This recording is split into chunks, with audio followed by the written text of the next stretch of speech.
প্রিয় দেশবাসী, দেশের সকল শিশু, কিশোর কিশোরী, তরুণ তরুণী, শিক্ষার্থী, বয়স্ক, বৃদ্ধ, পুরুষ, মহিলা সবাইকে সালাম জানাচ্ছি। আসসালামু আলাইকুম। আপনাদের সবাইকে ছাত্র জনতার বিপ্লবে সিক্ত নতুন বাংলাদেশে স্বাগত জানাচ্ছি। গভীর শ্রদ্ধা জানাচ্ছি জুলাই আগস্ট মাসে ফ্যাসিবাদের বিরুদ্ধে ছাত্র জনতার অভ্যুত্থানে নিহত সকলের প্রতি। তাদের আত্মার মাগফিরাত কামনা করছি। তাদের আত্মত্যাগের বিনিময়ে নতুন বাংলাদেশ গড়ার শপথ নিয়ে আমি আপনাদের কাছে কিছু কথা বলতে চাই। শরণার্থীকালের ভয়াবহ বন্যায় যারা মৃত্যুবরণ করেছেন, যারা অসুস্থ হয়ে পড়েছেন বা যারা সর্বস্ব হারিয়েছেন, যারা দুঃসহ জীবনযাপন করছেন, তাদের স্মরণে রেখে আজকের কথাগুলো বলছি। বন্যা দুর্গতদের জীবন দ্রুত স্বাভাবিক করার জন্য যাবতীয় উদ্যোগ সরকারি বেসরকারি পর্যায়ে নেবার আয়োজন করেছি। ভবিষ্যতে সকল ধরনের বন্যা প্রতিরোধে আমাদের আভ্যন্তরীণ এবং প্রতিবেশীদের সঙ্গে যাতে যৌথভাবে নেওয়া যায় সে আলোচনা শুরু করেছে। প্রিয় দেশবাসী, আপনারা জানেন বিপ্লবী ছাত্র জনতা জাতির এই ক্রান্তি লগ্নে আমাকে এক গুরু দায়িত্ব অর্পণ করেছে। তারা নতুন এক বাংলাদেশ গড়তে চায়। নতুন প্রজন্মের এই গভীর আকাঙ্ক্ষাকে বাস্তবে রূপ দেওয়ার সংগ্রামে আমি একজন সহযোদ্ধা হিসেবে তাদের সঙ্গে যোগ দিয়েছি। দেশের সকল বয়সের, সকল পেশার, সকল মতের, সকল ধর্মের সবাইকে বিনা দ্বিধায় এই সংগ্রামে যোগ দেওয়ার আহ্বান জানাচ্ছি। প্রিয় দেশবাসী, লক্ষ লক্ষ শহীদের রক্তের বিনিময়ে এবং লক্ষ লক্ষ মা বোনের আত্মদানের বিনিময়ে যে বাংলাদেশ আমরা পেয়েছিলাম তা ফ্যাসিবাদ এবং স্বৈরাচারের হাতে ধ্বংস হয়ে গেছে। আপনারা দেখেছেন আমাদের প্রতিটি প্রতিষ্ঠানকে তারা কিভাবে শেষ করেছে। দেশের রন্ধ্রে রন্ধ্রে ঢুকে গেছে দুর্নীতি। এমন এক দেশে আমাদের দেশ রূপান্তরিত হয়েছে যেখানে স্বৈরাচারের পিয়নও দুর্নীতির মাধ্যমে 400 কোটি টাকার সম্পদ করার মতো অকল্পনীয় কাজ করে গেছে নির্বিবাদে। শিক্ষা খাতকে পঙ্গু করে দিয়েছে। ব্যাংকিং ও শেয়ার বাজার খাতে লুটপাট, প্রকল্প ব্যয়ে বিশ্ব রেকর্ড, অবাধ সম্পদ পাচার, আইন শৃঙ্খলা রক্ষাকারী সংস্থাকে নিজ দলের পুতুলে রূপান্তর, বাক স্বাধীনতা হরণ, মানবাধিকার হরণ, এসবই হিমশৈলের অগ্রভাগ মাত্র। ক্ষমতা কুক্ষিগত করতে ফ্যাসিবাদী সরকার খর্ব করেছে জনগণের সাংবিধানিক ক্ষমতা ও অধিকার। দুঃশাসন, দুর্নীতি, অন্যায়, অবিচার, নিপীড়ন, বিচারের নামে প্রহসনের মাধ্যমে জনসুরক্ষা বিপন্ন করেছে। জনগণকে নির্যাতন, বঞ্চনা ও বৈষম্যের মুখোমুখি দাঁড় করিয়ে দিয়েছে। নতুন প্রজন্মের মানুষ সহ কোটি কোটি মানুষের ভোটাধিকারকে বছরের পর বছর হরণ করেছে। মানুষের এগিয়ে যাওয়ার পথে সকল ধরনের প্রতিবন্ধকতা তৈরি করে স্বৈরাচার তার নিজের, পরিবারের ও দলের কিছু মানুষের হাতে দেশের মালিকানা তুলে দিয়েছে। প্রিয় দেশবাসী, কিন্তু এই দ্বার প্রান্তে দাঁড়িয়েই আমাদের গড়তে হবে স্বপ্নের বাংলাদেশ। বৈষম্যহীন, শোষণহীন, কল্যাণময় এবং মুক্ত বাতাসের রাষ্ট্রের যে স্বপ্ন নিয়ে ছাত্র জনতা আন্দোলনে ঝাঁপিয়ে পড়েছিল, আমি তাদের সেই স্বপ্ন পূরণে অঙ্গীকারবদ্ধ। আপনাদের সবাইকে এই শুভলগ্নে তাদের স্বপ্ন পূরণে সমস্ত শক্তি নিয়ে এগিয়ে আসার আহ্বান জানাচ্ছি। তাদের স্বপ্ন আমাদের স্বপ্ন। জাতীয় জীবনে তরুণরা একটা মহা সুযোগ সৃষ্টি করে দিয়েছে। আমরা সবাইকে সুযোগ ব্যবহার করার কাজে এগিয়ে আসতে আহ্বান জানাচ্ছি। গণরোষের মুখে ফ্যাসিবাদী সরকার প্রধান দেশ ত্যাগ করার পর আমরা এমন একটি দেশ গড়তে চাই যেখানে প্রতিটি নাগরিকের মানবাধিকার থাকবে পুরোপুরি সুরক্ষিত। আমাদের লক্ষ্য একটাই, উদার, গণতান্ত্রিক, বৈষম্যহীন, অসাম্প্রদায়িক বাংলাদেশ। আমরা এক পরিবার, আমাদের এক লক্ষ্য। কোনো ভেদাভেদ যেন আমাদের স্বপ্নকে ব্যাহত করতে না পারে, সেজন্য আমরা প্রতিজ্ঞাবদ্ধ। বর্তমান সরকারের দায়িত্ব গ্রহণের মাত্র 2 সপ্তাহ শেষ হলো। কর্মযাত্রার প্রথম পর্যায়ে রাষ্ট্র সংস্কারের কাজে আপনাদের কাছ থেকে যে সমর্থন পাচ্ছি সেজন্য আন্তরিক ধন্যবাদ। আমরা অনুধাবন করছি যে আমাদের কাছে আপনাদের প্রত্যাশা অনেক। এই প্রত্যাশা পূরণে আমরা বদ্ধপরিকর। যদিও দীর্ঘদিনের গণতন্ত্রহীনতা, 15 বছরের ফ্যাসিবাদী শাসন ব্যবস্থা প্রায় প্রতিটি ক্ষেত্রেই আমাদের জন্য পর্বতসম চ্যালেঞ্জ রেখে গিয়েছে, কিন্তু এই চ্যালেঞ্জ গ্রহণে আমরা প্রস্তুত। আজ আমি সরকারের পক্ষ থেকে আপনাদের দোয়া ও সহযোগিতা কামনা করতে আপনাদের সামনে এসেছি। শুধু আমি বলবো, আপনাদের একটু ধৈর্য ধরতে হবে। এখনই সব দাবি পূরণ করার জন্য জোর করা, প্রতিষ্ঠানে ঢুকে ব্যক্তিবিশেষকে হুমকির মধ্যে ফেলা, মামলা গ্রহণের জন্য চাপ সৃষ্টি করা, বিচারের জন্য গ্রেফতারকৃত ব্যক্তিকে আদালতে হামলা করে আগেই এক ধরনের বিচার করে ফেলার যে প্রবণতা, তা থেকে বের হতে হবে। ছাত্র জনতার বিপ্লবের গৌরব ও সম্ভাবনা এসব কাজে ম্লান হয়ে যাবে। নতুন বাংলাদেশ গড়ার প্রচেষ্টা হতে ব্যাহত হবে। রাতারাতি এই পরিস্থিতি থেকে উত্তরণ কঠিন। নড়বড়ে এক কাঠামো, আমি বরং বলবো জনস্বার্থের বিপরীতমুখী এক কাঠামোর উপর দাঁড়িয়ে আমাদেরকে দেশ পুনর্গঠনের কাজে হাত দিতে হয়েছে। আমরা এখান থেকেই বাংলাদেশকে এমনভাবে করতে চাই যেন এদেশে জনগণই সত্যিকার অর্থে সকল ক্ষমতার উৎস হয়, বিশ্ব দরবারে একটি মানবিক ও কল্যাণকর রাষ্ট্র হিসেবে সমাদৃত হয়। তরুণ প্রজন্ম, শিক্ষার্থী ও জনতার আত্মত্যাগের প্রতি সম্মান জানাতে রাষ্ট্র সংস্কারের কাজে সফল আমাদের হতেই হবে। এর আর কোনো বিকল্প নেই। প্রিয় দেশবাসী, আপনারা ইতিমধ্যে জেনেছেন জুলাই আগস্ট মাসে গণ অভ্যুত্থানে বল প্রয়োগ ও হতাহতের যে দুঃসহ ঘটনা ঘটানো হয়েছে তার স্বচ্ছ তদন্ত করতে জাতিসংঘের মানবাধিকার কমিশনের প্রধানকে বাংলাদেশে এসে তাদের তদন্ত শুরু করতে আমরা আমন্ত্রণ জানিয়েছি। তদন্তের এই প্রক্রিয়া এই সপ্তাহে শুরু হবে। তাদের প্রথম দল ইতিমধ্যে এসে গেছে। আমরা ইতিমধ্যে ছাত্র জনতার বিপ্লবকে নস্যাৎ করতে যে শত শত মিথ্যা ও হয়রানিমূলক মামলা দায়ের করা হয়েছিল তার অধিকাংশ প্রত্যাহার করেছি এবং আটক ছাত্র জনতার মুক্তি লাভের ব্যবস্থা করেছে। পর্যায়ক্রমে মিথ্যা ও গায়েবী সকল মামলার ক্ষেত্রে অনুরূপ ব্যবস্থা গ্রহণ করে মানুষকে দুঃসহ ভোগান্তি থেকে মুক্ত করা হবে। ন্যায় বিচার নিশ্চিত করতে গণ অভ্যুত্থানের সকল শহীদ পরিবারকে পুনর্বাসন করবে। সকল আহত শিক্ষার্থী ও জনতার চিকিৎসার সম্পূর্ণ ব্যয় সরকার বহন করবে। সেই লক্ষ্যে স্বাস্থ্য মন্ত্রণালয়ের নেতৃত্বে উপদেষ্টা পরিষদে বৈষম্য বিরোধী ছাত্র আন্দোলনের প্রতিনিধিত্বকারী 2 জন উপদেষ্টার সহায়তায় একটা পূর্ণাঙ্গ তালিকা প্রস্তুত করা হচ্ছে। এই কার্যক্রমের জন্য এবং গণ অভ্যুত্থানের শহীদদের স্মৃতি ধরে রাখতে সরকার অতি দ্রুত জুলাই গণহত্যা স্মৃতি ফাউন্ডেশন নামে একটি ফাউন্ডেশন প্রতিষ্ঠা করার প্রক্রিয়া শেষ পর্যায়ে এনেছে। আপনাদের সবার এবং বিদেশে অবস্থানরত ভাই বোনদের অনুদান এই প্রতিষ্ঠানে পাঠানোর জন্য অনুরোধ করছি। আমি ব্যক্তিগতভাবে এই প্রতিষ্ঠানের চেয়ারম্যানের পদ গ্রহণ করেছি। প্রিয় দেশবাসী, আপনারা লক্ষ্য করেছেন দায়িত্ব গ্রহণ করেই আমাদেরকে আইন শৃঙ্খলা অঙ্গনে অস্থির পরিস্থিতি সামাল দিতে হয়েছে। আপনাদের সহযোগিতা ও সমর্থনে দেশপ্রেমিক সকল আইন শৃঙ্খলা রক্ষাকারী বাহিনী কাজে যোগ দিয়েছে। ফ্যাসিবাদী সরকার প্রশাসনের চরম দলীয়করণ করার ফলে বিপুল সংখ্যক কর্মকর্তা কর্মচারী দীর্ঘদিন বৈষম্যের শিকার হয়েছেন। আমরা ইতিমধ্যে সংশোধনমূলক ব্যবস্থা গ্রহণ করতে আরম্ভ করেছি। তবে প্রশাসনকে গতিশীল রাখতে এবং একই সাথে সুনির্দিষ্ট পদ্ধতি অনুসরণ করে সঠিক সিদ্ধান্তে উপনীত হতে সময় প্রয়োজন। সেজন্য সকলকে ধৈর্য ধরার অনুরোধ করছি। প্রশাসনের সকল ক্ষেত্রে প্রতিষ্ঠানগুলো যেন জনগণের আস্থা ফিরে পায়, সেটি আমাদের অন্যতম উদ্দেশ্য। লুটপাট ও দুর্নীতির আখড়ায় পরিণত করা ব্যাংকিং খাতে সুশাসন নিশ্চিত করার জন্য আমরা উদ্যোগ নিয়েছি। এই খাতে দক্ষ জনবল নিয়োগ দেওয়া হচ্ছে। ব্যাংকিং খাতে শৃঙ্খলা স্থাপন, ব্যবসা বাণিজ্যে সহায়ক পরিবেশ তৈরি এবং জনগণের জীবনযাপন সহজ করতে নিত্য প্রয়োজনীয় দ্রব্যমূল্য ও মূল্যস্ফীতি নিয়ন্ত্রণে আনার আমরা উদ্যোগ সচল করেছি।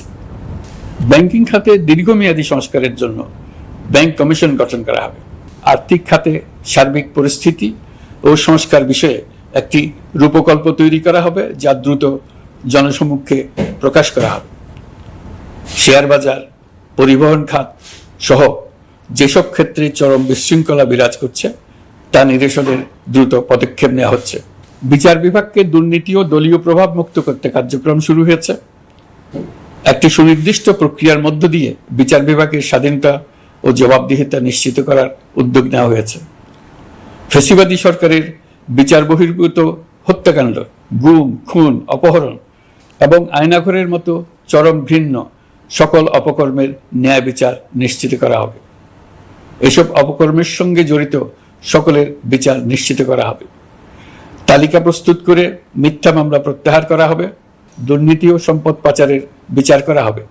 আইন শৃঙ্খলার ক্ষেত্রে জনমুখী ও দলীয় প্রভাবমুক্ত জবাবদিহিমূলক কাঠামো সৃষ্টির লক্ষ্যে পুলিশ কমিশন গঠন করা হবে। জাতিসংঘের তদন্ত প্রতিবেদন, দায়িত্বপ্রাপ্ত সকল সংস্থা ও জনগণের সাথে মত বিনিময়ের মাধ্যমে কমিশনের নেতৃত্বে প্রয়োজনীয় সংস্কার করা হবে। বাংলাদেশকে আর কোনোদিন কেউ যেন কোনো পুলিশি রাষ্ট্রে পরিণত করতে না পারে তার ব্যবস্থা করা হবে। তথ্যের অবাধ প্রবাহ ও গণমাধ্যমের স্বাধীনতা নিশ্চিত করা হবে। ফ্যাসিবাদী সরকার গণমাধ্যমের উপরও দলীয়করণ ও নির্যাতনের বোঝা চাপিয়েছিল। জনগণের তথ্যের অধিকার নিশ্চিত করতে আমরা প্রতিশ্রুতিবদ্ধ। তথ্যের প্রবাহে বিদ্যমান আইনি ও অন্যান্য বাধা অপসারণ করা হবে। মত প্রকাশের স্বাধীনতা বাধাগ্রস্ত করে এমন সব আইনের নিপীড়নমূলক ধারা সংশোধন করা হবে। ইতিমধ্যে এ ধরনের আইনগুলো চিহ্নিত করে এই প্রক্রিয়া শুরু করা হয়েছে। বিদেশি সংবাদকর্মীদের এদেশে আসার পর যে অলিখিত নিষেধাজ্ঞা ছিল, ইতিমধ্যে আমরা তা তুলে নিয়েছি। বিদেশি সাংবাদিকদের দ্রুত ভিসা দিতে সংশ্লিষ্ট কর্মকর্তাদের নির্দেশ দেওয়া হয়েছে। আমরা আশা করি পরিবর্তিত পরিস্থিতিতে গণমাধ্যম কর্মীরা নিরপেক্ষ সাংবাদিকতা চালিয়ে যাবেন। শিক্ষাক্ষেত্রে চরম নৈরাজ্য প্রতিষ্ঠিত করে গেছে বিগত সরকার। আমরা তার পূর্ণাঙ্গ সংস্কারের উদ্যোগ নেব।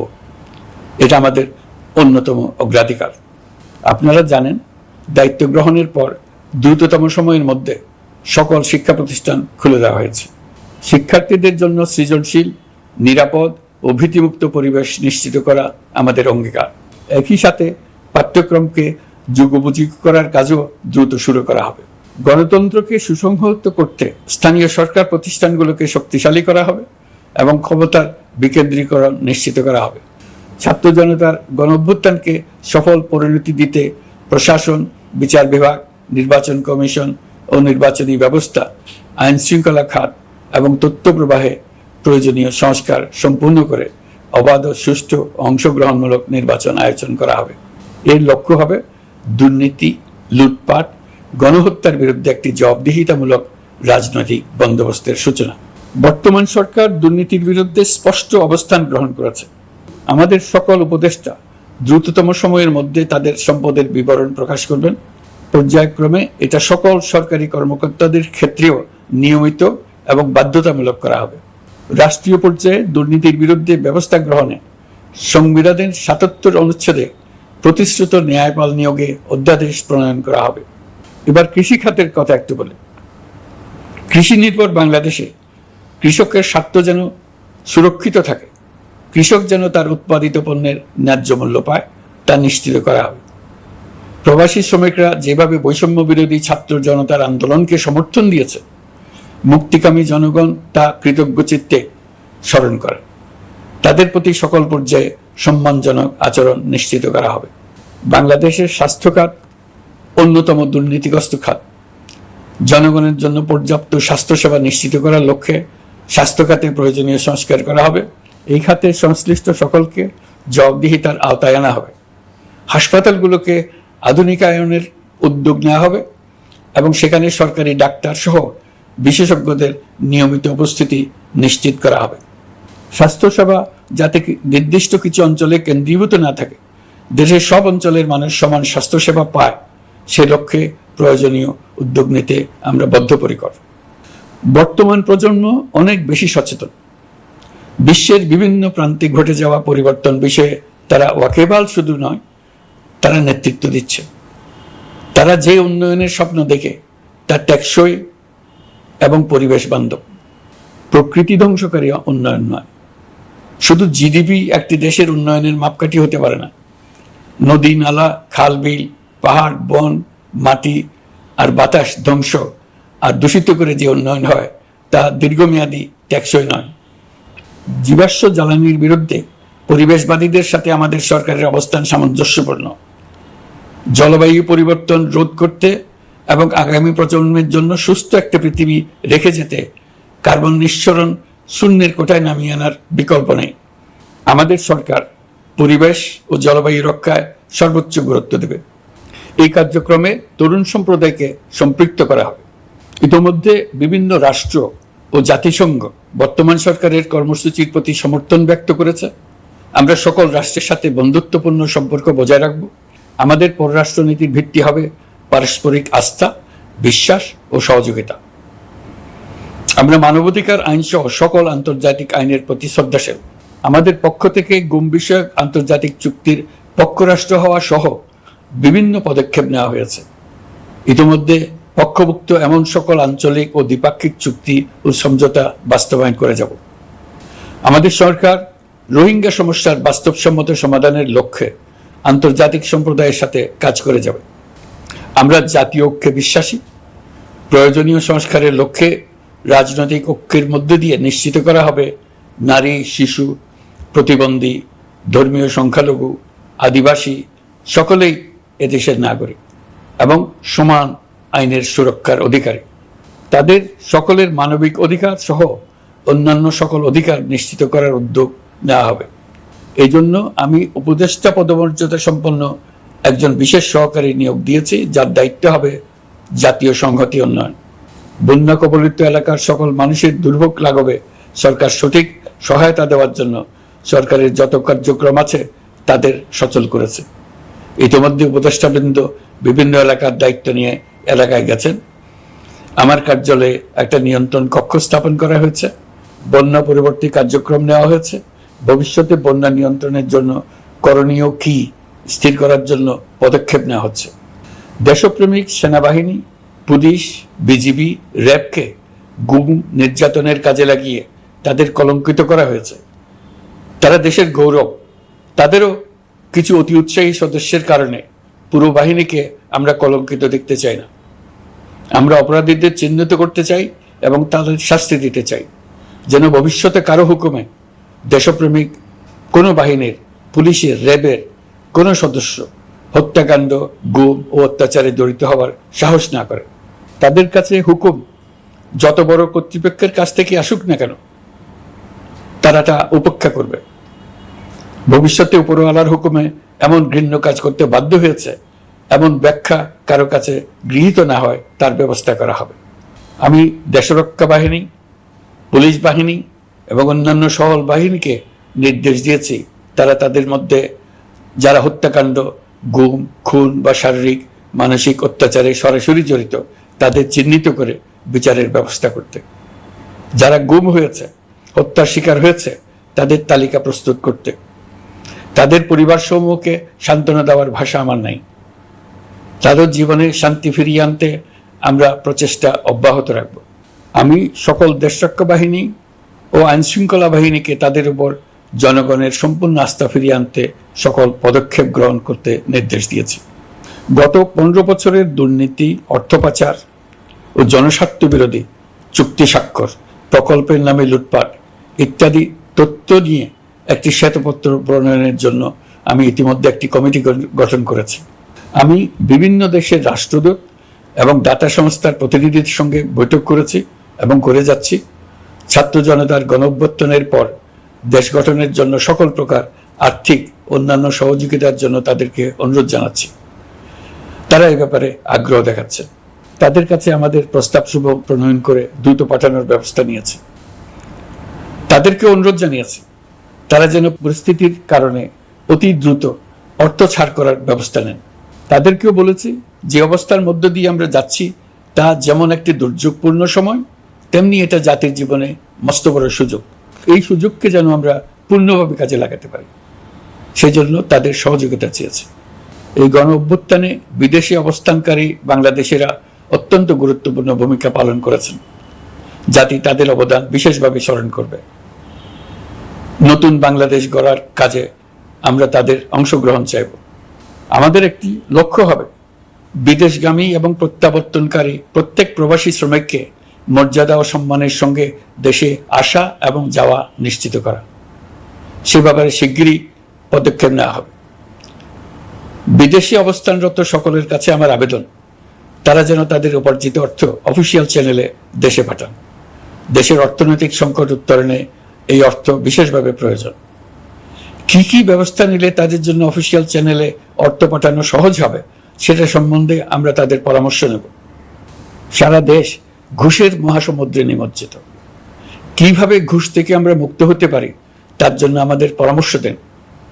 শুধু এই কাজটা নিয়ে অগ্রসর হতে পারলেই আমি মনে করি দেশের জন্য এই সরকার একটা গুরুত্বপূর্ণ অবদান রেখে গেছে বলে স্মরণীয় হয়ে থাকবে। আমি কথা দিচ্ছি, এই ব্যাপারে আমি আমার সর্বশক্তি নিয়োজিত করব। আমাদের দায়িত্ব দেশের সকল মানুষকে একটি পরিবারের বন্ধনে আবদ্ধ করা।